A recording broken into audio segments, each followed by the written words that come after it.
Hey everyone, welcome, greetings. It's great to have you here on this Thursday morning for a very special event. I'm Professor Nate Greenberg, Associate Professor in the Arabic program here at George Mason University. It's great to see a number of students here from our classes. I think this is an important reminder of how what we're learning, what we're studying is part of the bigger world. And public intellectuals play a major role in our culture and society, and that's what we have today. Dr. Tarek El-Ariss is a major global public intellectual. He is the James Wright Professor and Chair of Middle East Studies at Dartmouth University. Tarek, before Dartmouth, I know he was a tenured professor at UT Austin, and for decades, he's been a trailblazer in a field of Arabic cultural studies, literary studies, comparative literature that really didn't get started until maybe one generation before him. He's kind of set the trend for how to think about the interconnectivity of Arabic cultural production in a global context, how to think about the asymmetric and complicated emergence of big cultural phenomena like modernity, and how to challenge these kind of fixed binaries between Eastern versus Western modernities, and thinking much more about the unique, subjective, complicated, messy human experience of art and culture and ideas. He's the author of multiple books. The first, and I think in some ways still my favorite, Trials of Arab Modernity, Literary Affects and the New Political, which came out in 2013, explores this kind of dichotomy between modernity in the East and the West by complicating those fixed binaries and thinking about the individual experience in that regard. His second major book, which is passing around, one of my students have it, can you hold it up? There it is in the back. This was a groundbreaking study into the digital cultural sphere in the Arabic-speaking world. The book is called Leaks, Hacks, and Scandals, Arab Culture in the Digital Age. And as well, a critical anthology called The Arab Renaissance, which deals with the so-called Nahda, or the Nahda Renaissance period of the late 19th century, early 20th century, which has long been understood as a pivotal moment in the development of sort of modern critical cultural productions, literature, ideas in the Arabic-speaking world, but had really never been done justice in terms of putting it together in a single volume and thinking about how does this history survive today? What were the legacies, the implications of this Renaissance moment in modern Arabic thought and culture? Tarek's new book, which has been written up by the New York Times and many others already, and is probably bestseller, I don't know, like all of his books.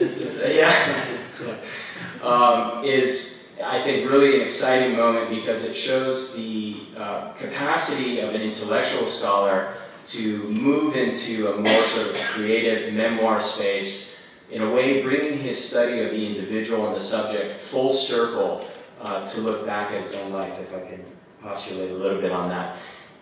He's a comparative literature scholar, and people often ask, well, what do you compare if you're a comparative literature scholar like myself and Dr. Muhammad in the back? He compares a lot of things. He works between visual culture, literary culture, the individual, the society, and so much is kind of hard to keep track of. His CV is 26 pages long. So I think we'll just we'll just enjoy his work today as it's with us. So again, thank you very much. Let's give him a round of applause. We'll do questions afterwards.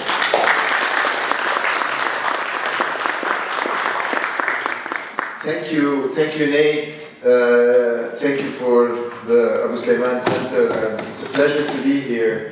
And it's also a pleasure to see in one room and one institution such concentration of cutting-edge work in Middle Eastern studies, from media to comparative literature to literature. I mean, I think if I were to think of places where there's such a concentration of amazing work that's being done on the Middle East, I think JMU is the place, really. So it's such a pleasure to be here among you.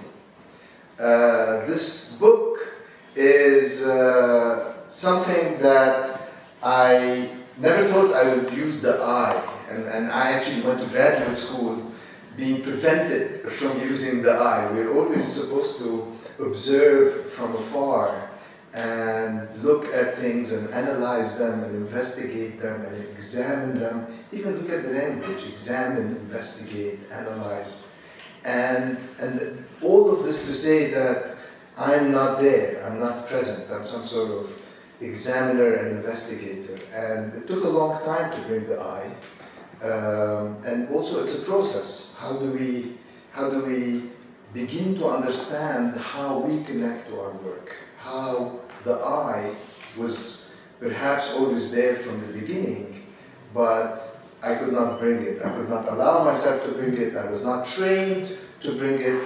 And of course, being on the tenure track, I would not get promoted if I were to bring it, because we also abide by certain disciplinary models related to the institution that require a certain scholarship for us. But also I think it does take time to understand how the work evolves and how, trials of Arab modernity that Nate mentioned, it's looking at these Arab travelers in Europe in the 19th century, in the 1820s and 1850s in Paris and London, and how they were breaking down, how their bodies were reacting to European modernity, how, the food, the weather, Rifat Takhtawi being in Paris and not seeing the sun come out. If you come from Egypt and go and live in Paris for 5 years and not return,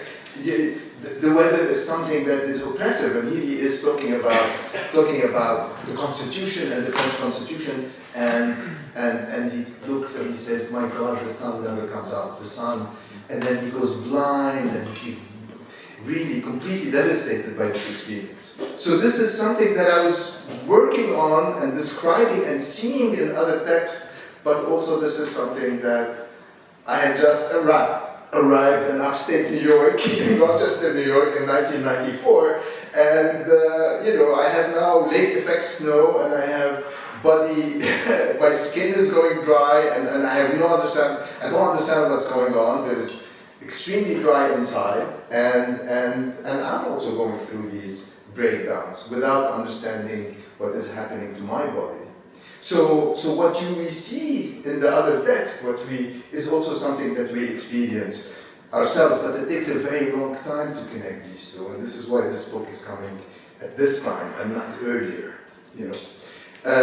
So this book, during the lockdown, and this is where I want to start. This book, really, the impetus to write this book came during the lockdown, when I felt the anxiety of having lived through the Lebanese Civil War from 1975 to 1990 came back. The uncertainty connected to what we have lived through during the war came back. We didn't know what was going to happen. We didn't know whether our access to food or water was going to be affected. And this is when I said, I sat down, I wrote this chapter on water called Sediments, which is about my mom collecting water in bottles that I would read a little bit for you today. But to kind of situate a little bit, the book is really looking at, it starts in an analyst office in New York City on the Upper West Side in 2001, March 2001. And it ends in that analyst's office in New York on September 2001. And of course, here I am coming from Beirut, coming from Lebanon, running away from all the wars that are happening in that part of the world, and the war comes to New York City, of all places.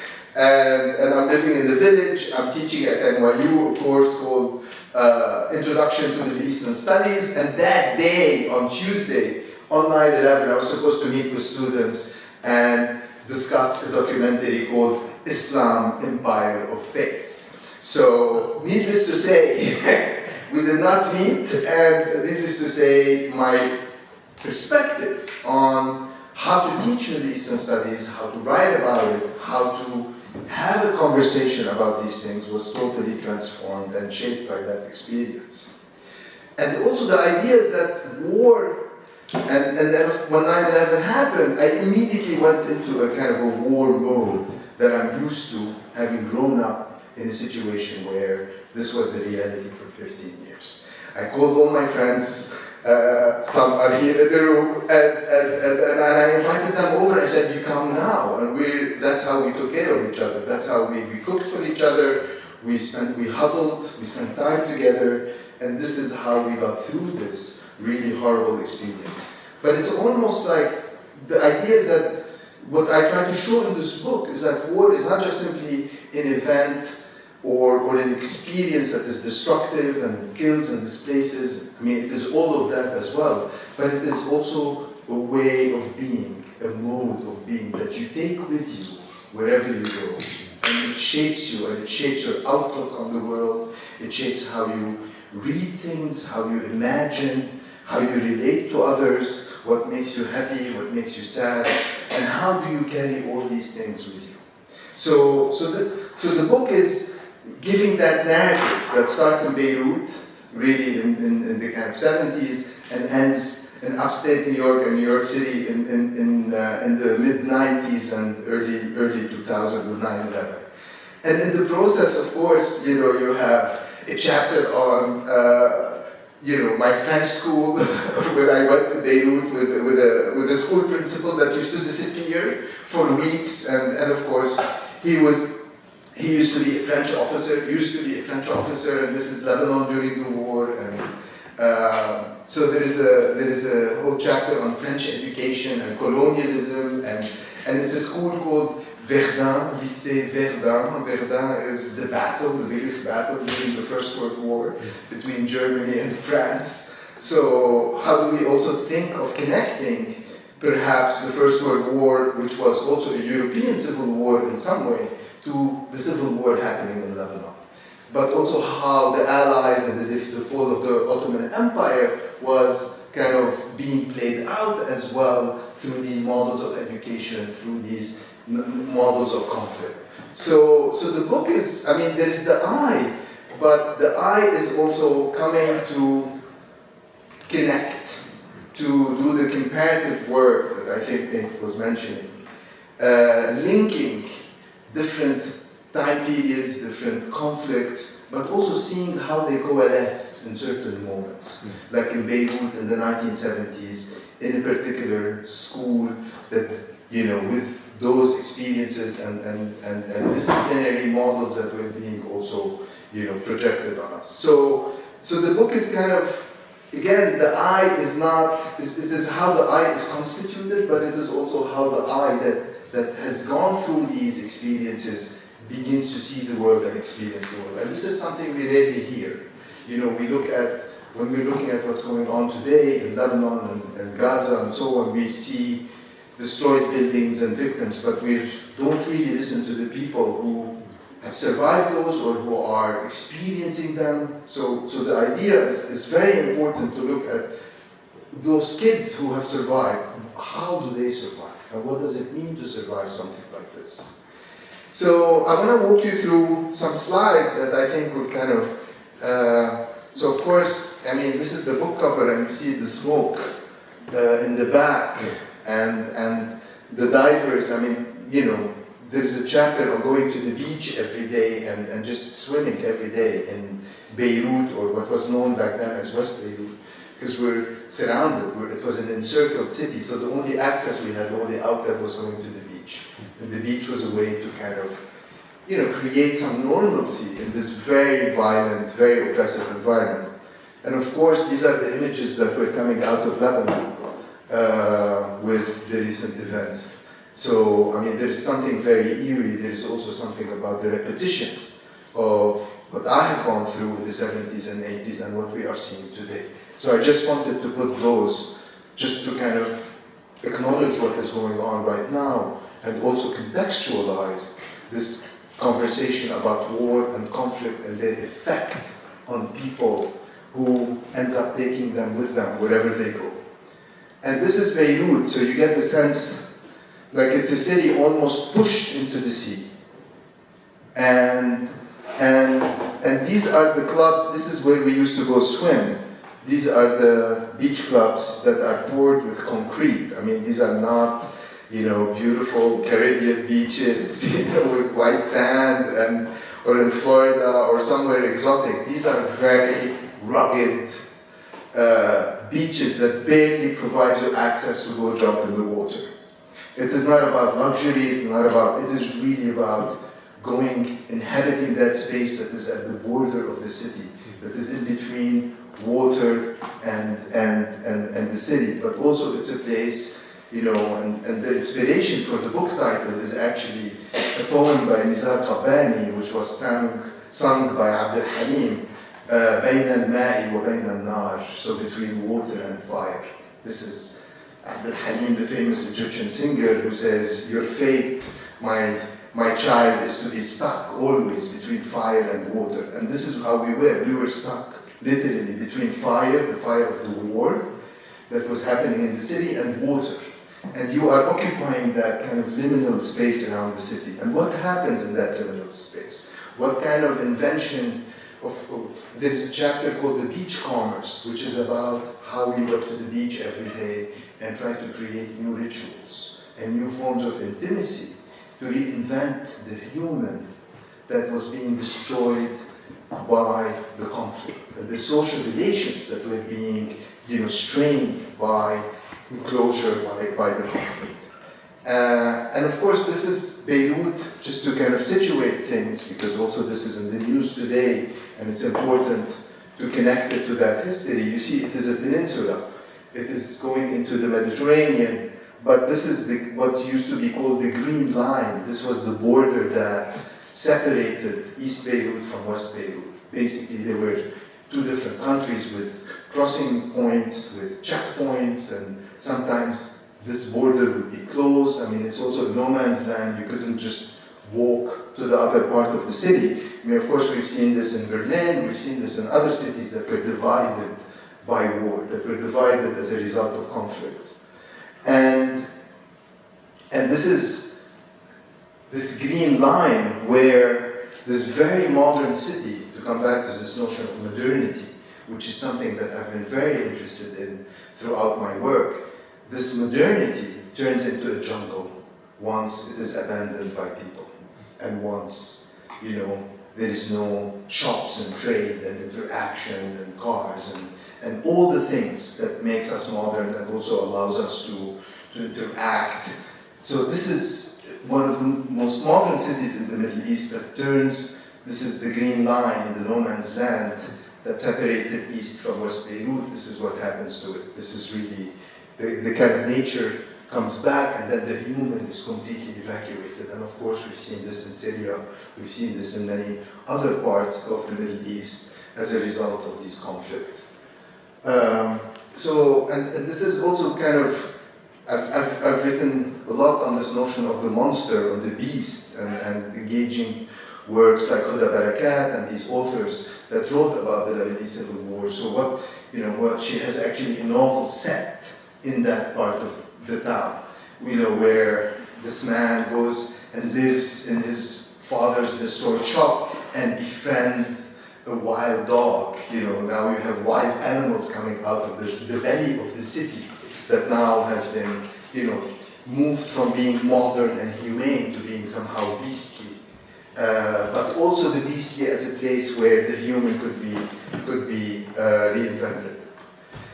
This is a shot from a film by Schlagdorf, who's a German filmmaker, called The Cycle of Deceit. And this film was shot in Beirut during the war. And one of the scenes, an iconic scene of the film, is to see the water truck going around town because you didn't have water in the faucet, so you had to buy water.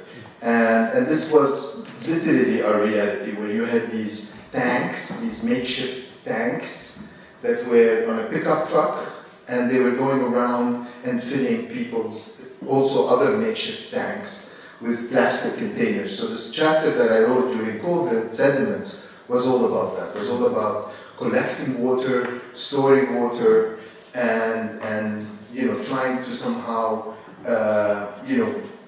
create some sense of security. And these trucks were going around, and people would come and fill their plastic containers. And why did this chapter come out of me? I mean, why this chapter and not the others during COVID? And I'm going to show you a funny picture. It's a little dark, but basically, I was, when the lockdown happened, I was going to the gym, I was working out, I had part of a class, and all of a sudden this all had to go on Zoom. So I don't have dumbbells at home. So the teacher said, well, and if you remember, during the lockdown, you couldn't find dumbbells anyway. And if you found them, they were like $200 or something ridiculous. Like everyone went online and bought dumbbells because they needed to continue their training, they needed to continue their workout. So he said, Tarek, go buy 2 jugs of water, and they are pretty much the same weight as the dumbbells, and you can use those. So here I am during lockdown. I buy these these gallons, right? Gallon. And I start using them to work out, and little by little, I'm like, oh my God, these are the plastic containers that we used to store water in during the war. So it just, like a portal opened and just really took me back to my childhood and when I was responsible for water distribution in our building when I was 10 years old. I don't know how they put me in that position or how I got this position. I guess I was acting out and going crazy. So they said, listen, we have a job for you. You're going to be the one who's going to fill out those plastic containers, like the one who's putting the hose in the plastic containers. This is going to be your job. So you have something to do. There is no school, there is nothing. It's going to keep you busy. It's going to keep you entertained. So this was my job. So the chapter that came out of me was really about how we stored water and how we collected water and how we created this pulley system, which I'll show you a little bit, to collect this water and to put it, to send those little plastic containers to every single floor. And the idea is that water collection and how do you go back to that moment of childhood? Of course, these jugs were kind of, brought me back. The association was the association of war. But also I said, how am I going to go back and inhabit the space of that child? Because I'm a scholar now, and I can analyze, and I know the history, and I've studied it, and I know the literature about war, so I have a lot of references that gives me some expertise, some kind of understanding, but how do I go back to the experience? How do I go back to what little Tarek was feeling, filling out these little jugs of water? So I said, well, what do children do? They draw. They draw. So I said, I'm going to approach this book, not the way I normally approach my academic books. I'm going to try to recreate also a system. I'm going to go into a language where I'm going to bring this child to the page so that I don't also control this child by theory, by interpretation, by telling you what things mean and why they are the way they are. I wanted to hear the story first. I wanted to see it.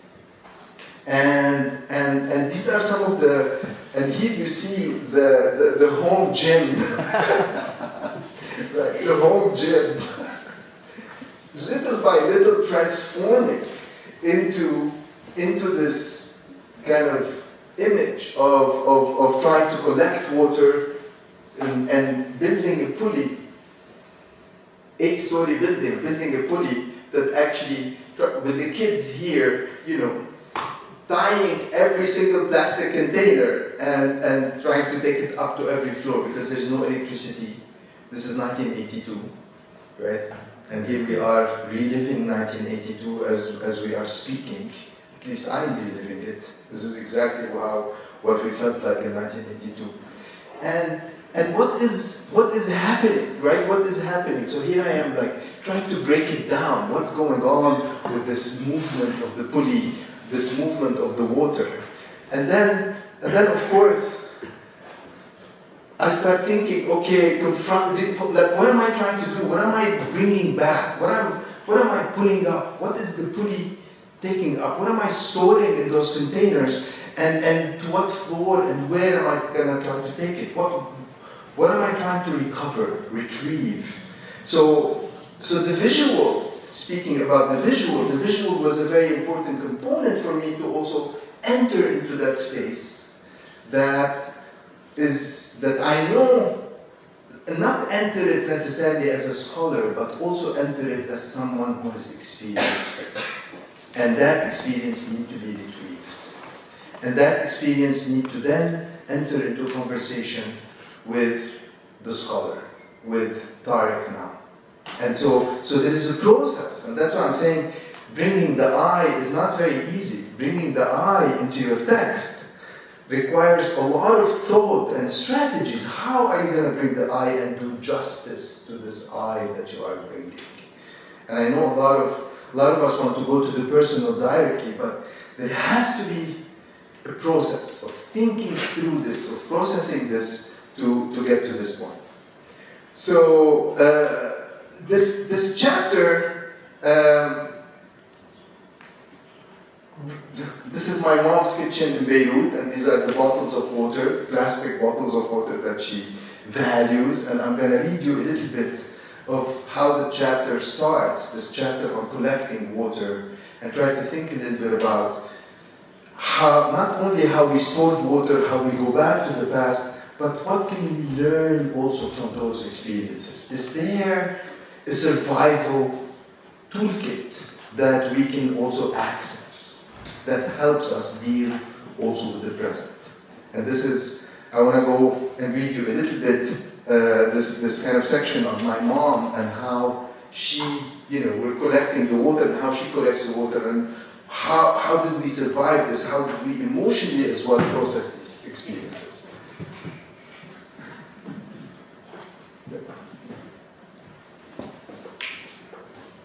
This is chapter 3, Sediments.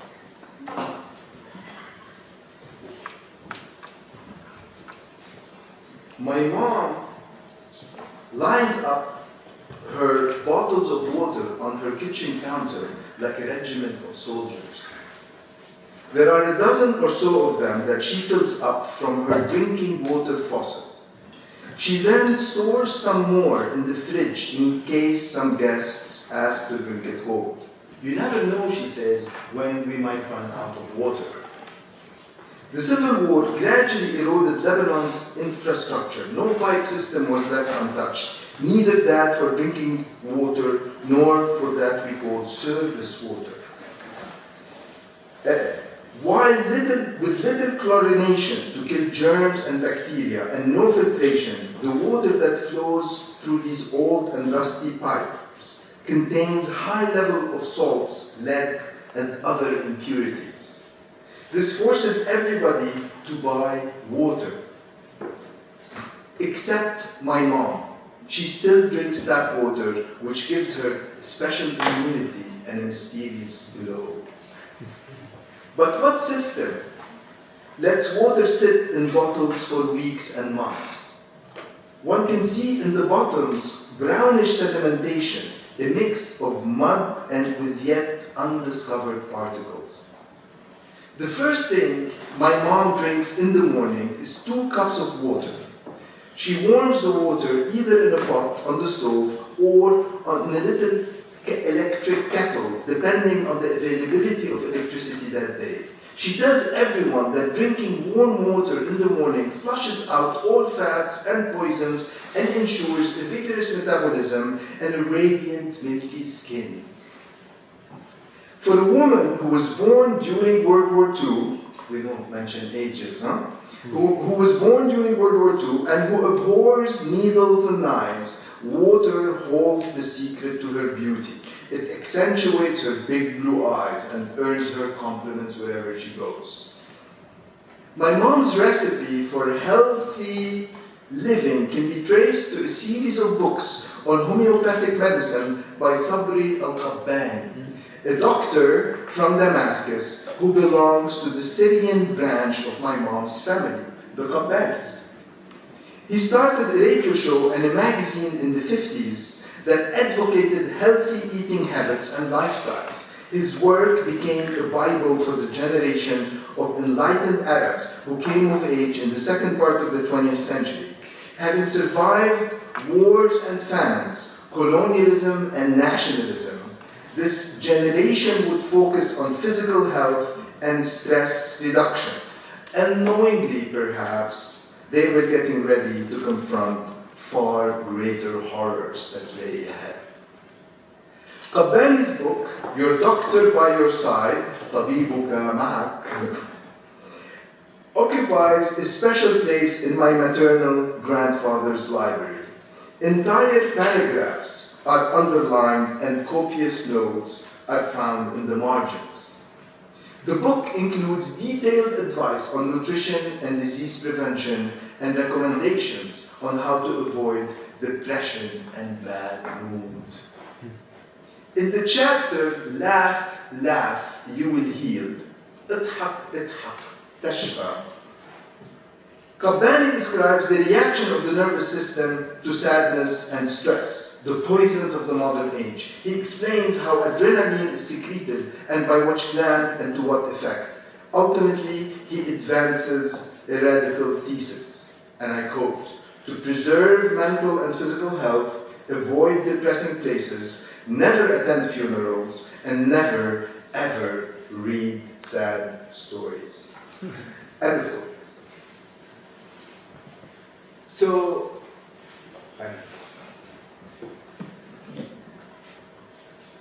my mom, what is she doing with the storing of the water and the bottles and this philosophy of avoiding stress? When you're living in a war situation, when you're living 15 years of daily life that is affected by the kind of violence, collapse, and the closures that war brings about.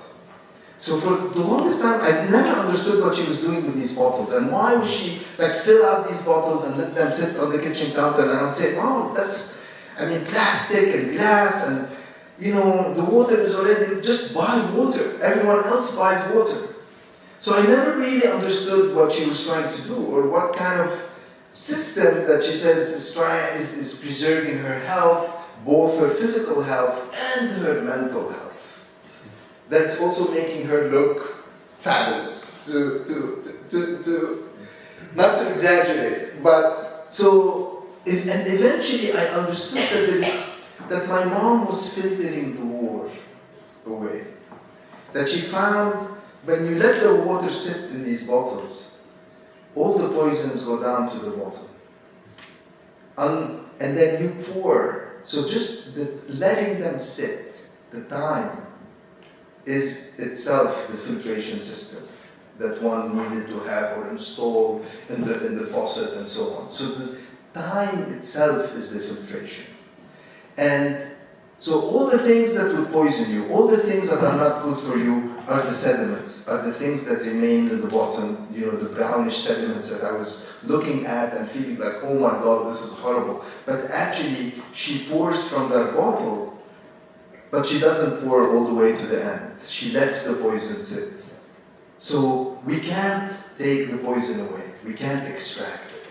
We can't extract the pain and the trauma and the experience of war. But we can perhaps let it sit at the bottom and not touch it. And take the water that is clear, that is not going to hurt us, and And so how do you coexist? How do you come up with a system where you're not extracting, you're not getting rid of, that is there, like the wounds, like the scars, but how do we coexist with them without letting them, taking over the whole system, without letting them poisoning us? And this is something that eventually I learned, and also this is something I try to communicate in this book. And I have to show you some picture. This is mom and me. This is also, these are all pictures and pictures of her with her dad, and that's her today. So what the last thing I want to read is also a section that comes back to this idea of how we coexist with war, how we live with it. And I will stop here and then start, and take some questions. Because this is from the second chapter, The Beachcomber. And this is also how we live with the things that hurt us, but maybe how do we make room for them so that we're not always consumed by that wound. And this is from the chapter of going to the beach every day, during the siege. We had never seen jellyfish before, or perhaps it was only I who didn't remember seeing them. When they came, they contaminated the water by spreading their tentacles like an aquatic minefield. These creatures, which people attributed to pollution, were messengers of great calamity. It was as if the gods had sent them to punish us for our hubris, our affront to war, our denial of the real pain of others. The jellyfish arose from below, from afar, joining the carnival of war, the barbarians for whom the Romans longed as they partied on the hills of their eternal city, had finally appeared in the shape of sea creatures that would sting and awaken us forever.